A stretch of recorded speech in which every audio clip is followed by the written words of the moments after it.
ವಾಸಿ ತರಿಸ್ಕೊಳ್ಳಿ ನನ್ನ ಜೀವನೇ ಹೋದಂಗಾಗದೆ. ಅಲ್ಲ ಚಲ್ವಿ, ಇಷ್ಟು ದಿನ ವೆಂಕಿ ಏನೋ ಚಿತ್ರದುರ್ಗದಲ್ಲಿ ಅವನೇ ಅಂತ ಹೇಳ್ದೆ, ಇವಾಗ ನೋಡಿದ್ರೆ ಜೈಲಲ್ಲಿ ಅವನೇ ಅಂತ ಹೇಳ್ತಿದೀಯ. ನನ್ ಯಾವ್ದನ್ನ ನಂಬ್ಲಿ, ಯಾವ್ದನ್ನ ಬಿಡ್ಲಿ? ನೀನೇ ಹೇಳವ, ನೀನೇ ಹೇಳು ಹೇಳು. ಮಾತಾಡಕ್ಕ, ವೆಂಕಿಗೆ ಏನೈತಿ ಹೇಳಕ್ಕ? ಹೌದು ಕಣವ, ವೆಂಕಿ ಈಗ ಜೈಲಲ್ಲಿ ಅವನೇ.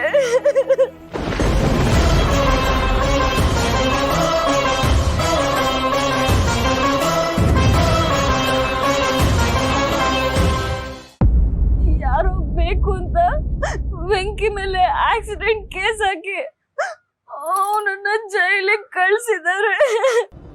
ಆಕ್ಸಿಡೆಂಟ್ ಕೇಸಾ? ಪಾಪ ನಮ್ಮ ವೆಂಕಿ ಒಬ್ಬರಿಗೂ ಅನ್ಯಾಯ ಮಾಡ್ದವನಲ್ಲ, ಒಂದು ಸೈಕಲ್ ಓಡಿಸ್ದವನಲ್ಲ. ಅದ್ ಹೆಂಗ್ ಆಕ್ಸಿಡೆಂಟ್ ಮಾಡಕ್ ಸಾಧ್ಯ? ನೀನೇ ಹೇಳು. ಹೌದು ಕಣವ, ಅದು ಬೇರೆ ಯಾವ್ದು ಕೇಸ್ ಅಲ್ಲ. ಅವನ ಅಕ್ಕ ಮದ್ವೆ ಆಗ್ಬೇಕು ಅಂತ ಫಿಕ್ಸ್ ಆಗಿತ್ತಲ್ಲ ಹುಡ್ಗ.